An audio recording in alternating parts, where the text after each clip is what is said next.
According to Wallet Hub, San Francisco has been officially crowned America's healthiest city, and we beat out 180 other cities. Healthiest was defined by easy access to nutritional food, healthcare, and easy exercise opportunities. Over half of American adults are currently overweight, and many of us struggle with our mental health as well. But what if you lived in a place where it was normal to live a healthier lifestyle and it was easy to do it?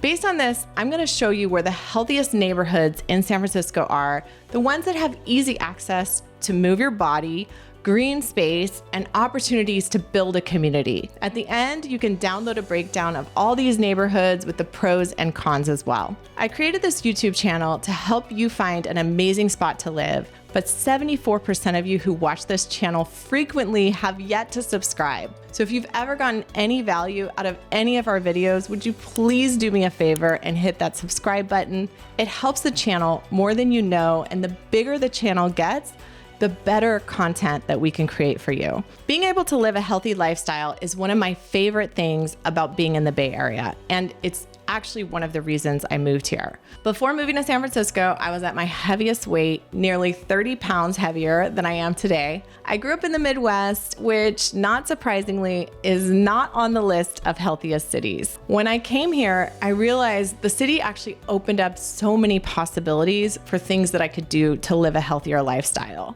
The last couple of years, I've come to love walking, and there's no shortage of beautiful places to walk in San Francisco. In fact, you've probably heard me talk about walkability, which is something that many buyers are willing to actually pay a premium for in San Francisco.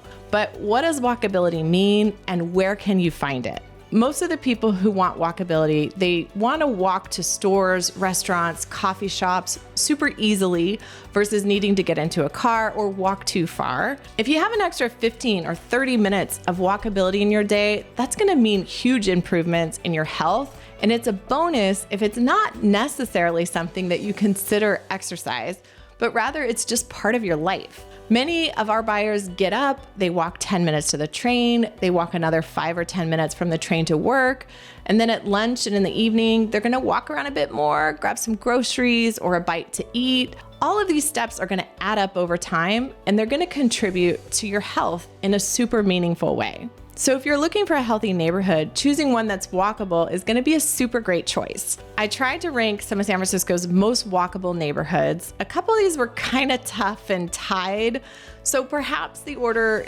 may not be perfect. I just used my best judgment based on how many shops and restaurants there were and how many of the homes in those neighborhoods could easily walk to those shops and restaurants based on topography. So coming in at number 1, I put Marina and Cow Hollow. Chestnut and Union have tons of restaurants and shops. You could probably pick a new restaurant every night for a few months before running out of ideas. Also, there's Crissy Field there, and that's an area right on the bay where people bike, run, swim, play volleyball. The list goes on and on. Next, I put Pacific Heights, which is also quite walkable. Fillmore is going to be the most walkable street.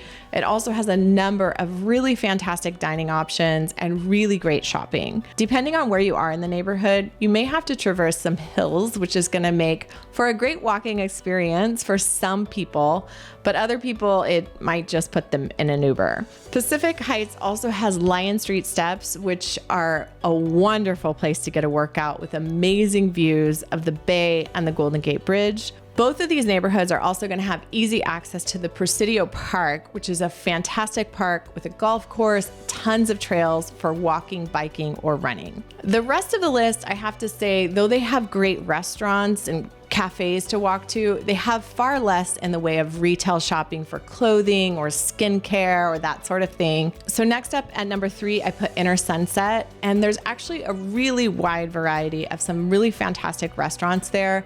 And also being right on Golden Gate Park, I personally think is going to really add to your quality of life. The park has a ton of trails, museums, concerts, soccer fields. It is literally one of my favorite things about living in San Francisco. Next up, I put North Beach, and arguably maybe it's more walkable than the Inner Sunset. It's definitely busier. It feels a lot more European than any other neighborhood in San Francisco, and I think it's super cool. It's the closest thing that we have to Little Italy. There's tons of great Italian food and seafood restaurants. It also butts up against the waterfront, and it's a neighborhood where you're going to see many of the iconic San Francisco landmarks like the Transamerica Building, Hoyt Tower, and you're also really close to Pier 39. I think it's actually one of our most lively neighborhoods and has a really good nightlife. Everything from bars to strip clubs, if that's your thing. Next, I put Hayes Valley, and it's come a long way in the last 10 years. The main commercial strip around Hayes Valley has quite a few great restaurants and bars, and also some really high-end boutiques. I don't think I get a lot of the boutique shopping there. Maybe I'm quite possibly just not fancy enough for that level of shopping. Next up, I put the Mission. The Mission's going to be known for its Latin flair. It has a ton of super great restaurants. In fact, 3 of the Michelin star restaurants are going to be in the Mission. There's 2 sections of the Mission. One runs around Valencia, and it's slightly more fancy than the one that runs around 24th and Folsom. The Mission also has some really cool up-and-coming designer shopping and also has some consignment furniture shops mixed in. Next up, I put the Castro. It's also known as Eureka Valley, and it has fairly good walkability. Parts of the Castro are going to be a bit more hilly, so it's really going to depend on how much of a hill you can handle or where your house is located, whether or not you find this super walkable. There's some super solid restaurants, some fun recycled clothing stores, great coffee shops, bookstores, all of the things. And also, if a fully frontal naked person walking down the street might bother you, this might not be your neighborhood because that is a common sighting. Next up, I put Noe Valley. Noe has a main drag on 24th Street with a solid set of dining options. There's a Whole Foods as well, some fun specialty shops like an olive shop, a chocolate shop. Noe didn't make it higher on the list because, like Castro, portions of the neighborhood are really located further up the hill and are not easily accessible by many of the residents. Also, it doesn't have as many options for restaurants and shops as some of the other neighborhoods that were previously mentioned. Next up, I put South Beach, which is definitely flat, so for that reason, super walkable.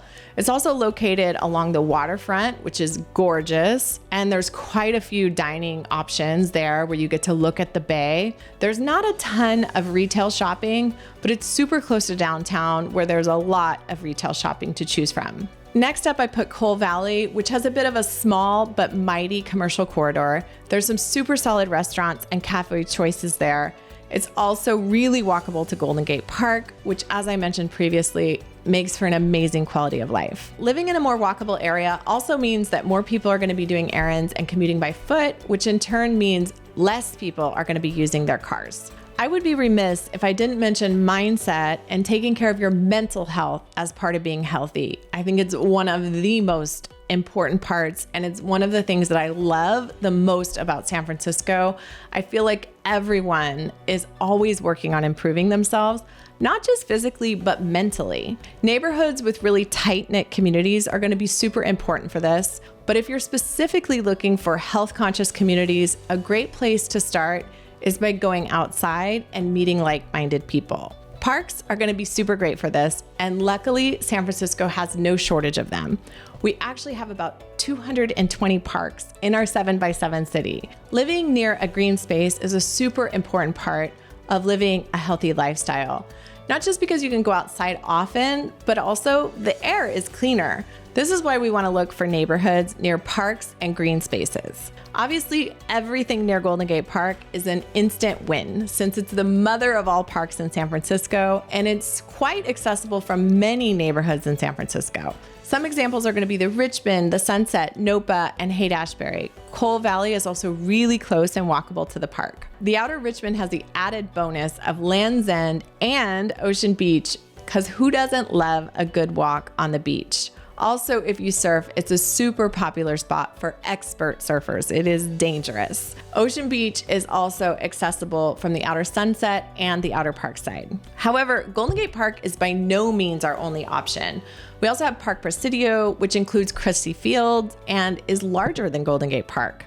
Here, you're going to find biking, hiking, and of course, you can play golf. Neighborhoods that are going to be super accessible to Presidio Park are going to be Seacliff, Lake Street, Presidio Heights, Cow Hollow, the Marina, and Pacific Heights. Another fantastic park is John McLaren Park, which is actually one of San Francisco's largest and most diverse parks. It has 312 acres and actually a wide range of activities for you to stay in shape, including a multitude of hiking trails, sporting areas, and tennis courts. For John McLaren Park, neighborhoods that are going to be close by are going to be the Excelsior, Visitation Valley, and Crocker Amazon. Last but not least is Glen Park, which has a baseball field, a soccer field, a kids playground, and some really great trails to walk around.